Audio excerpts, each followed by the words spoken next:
welcome back to my channel and welcome to another vintage tips and tricks video.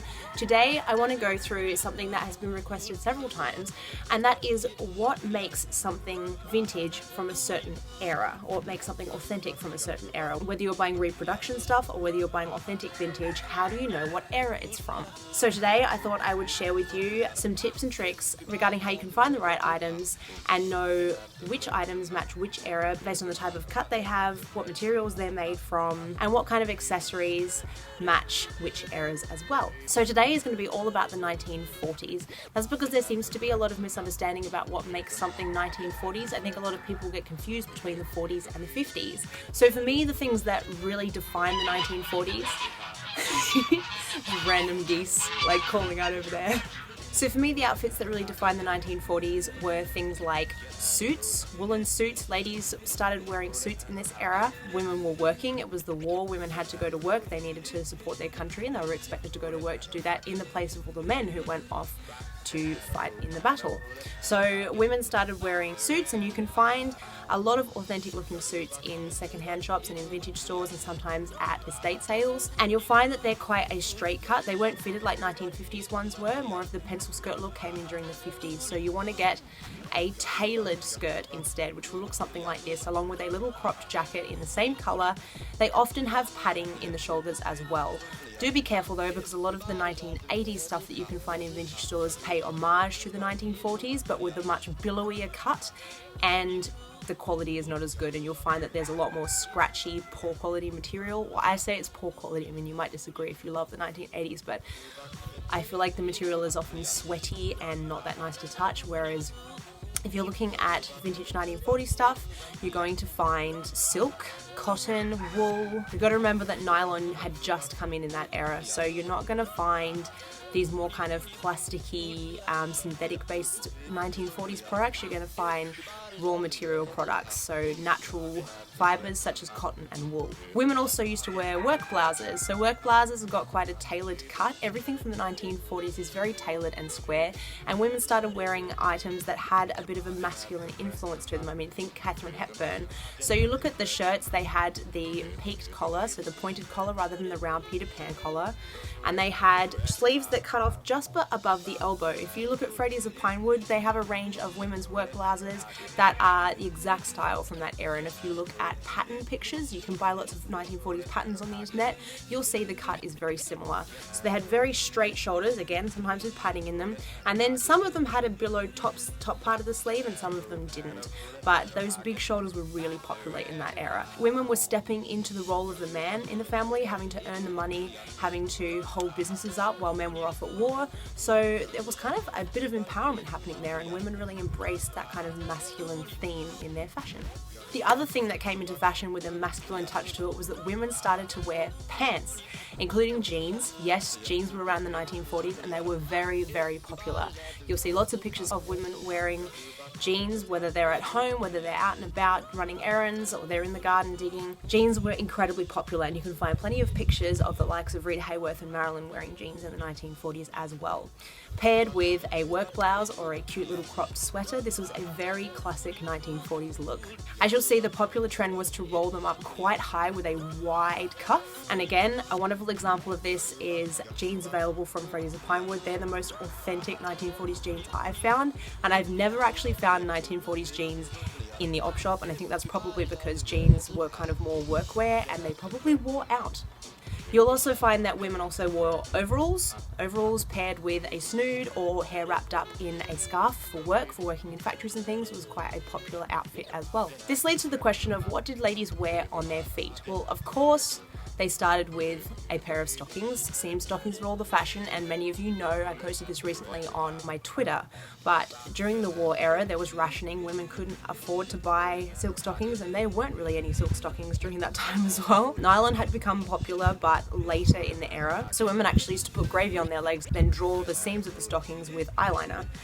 But When you could get stockings, they had seams and they were fully fashioned, meaning that they were the shape of your leg. They weren't stretchy like they are today. They were the size of your leg and you put them on like a pair of socks, I guess. Also, little white bobby socks are very popular, and you'll see in the photos that I popped up before of ladies in jeans, little white bobby socks with flat shoes and a pair of jeans was quite a popular look, or maybe a pair of clam diggers, or even a cute little A-line dress.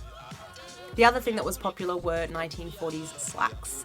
Katharine Hepburn loved wearing these, and you can see many a picture of her in them. Paired with a little blazer perhaps, or a work blouse, or just a casual blouse. These were an incredibly popular staple in a woman's wardrobe in the 1940s, and were often paired with espadrilles, wedges, heeled sandals, or flat shoes like the saddle shoe, flat Oxfords, loafers. Women did used to wear flat shoes. There's this kind of mythology around vintage style that women of the 1940s and 50s only wore heels, but that's actually not true.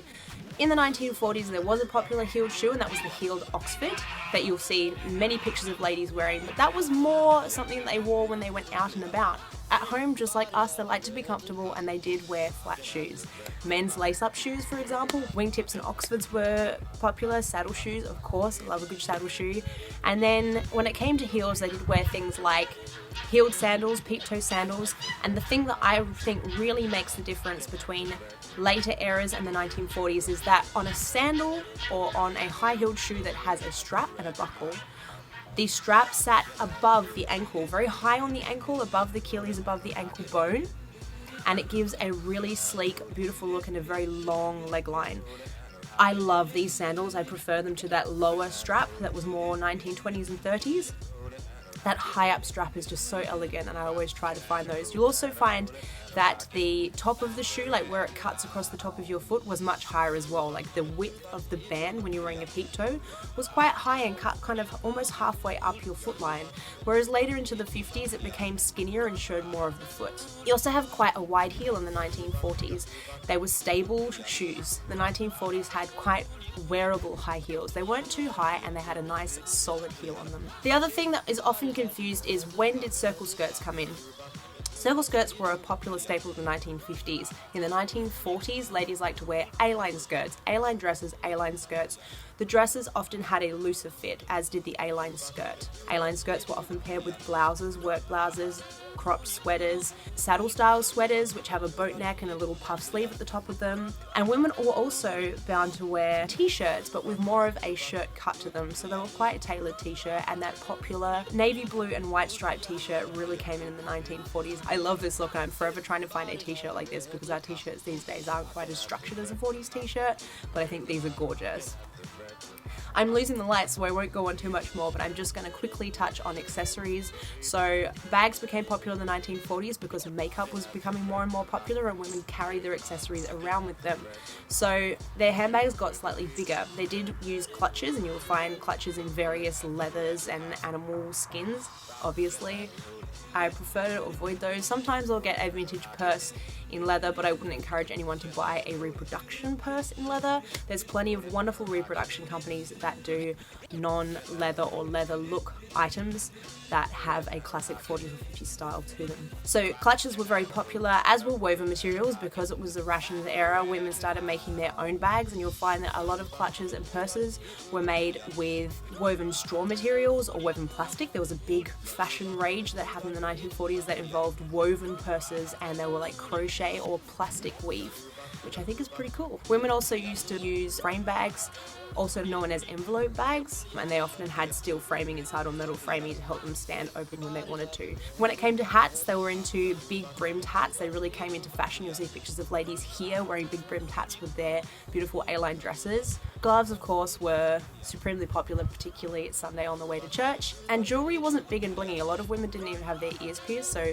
a lot of women didn't wear jewelry during the 1940s, and if they did, perhaps a little chain with a pearl on it or some simple little diamond earrings. Remember, it was the war, so people didn't have a lot of money. Unless you came from a rich family, you probably weren't really wearing jewelry.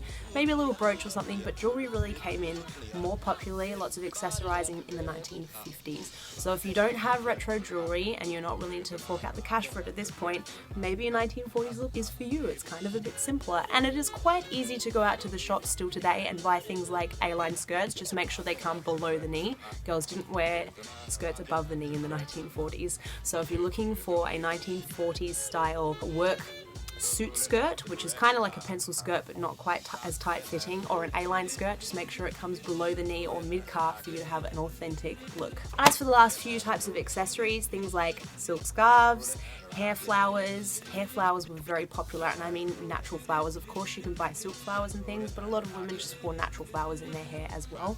Much more affordable to just pick it out of the garden than to go and buy it from a shop. Okay guys, so I've officially lost the light for today, so I think I better go, but I hope you enjoyed this video.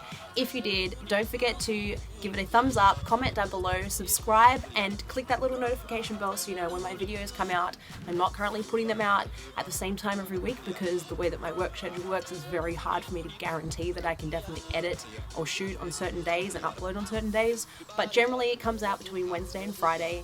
Don't forget to come and join our Vintage Tips and Tricks Facebook group. I'll leave the link below. The more the merrier with that, guys. It's just a space for anyone who loves vintage style to chat, meet other people, and share in all things vintage. So anyway, I will see you in my next video, guys. Thanks for watching. Bye!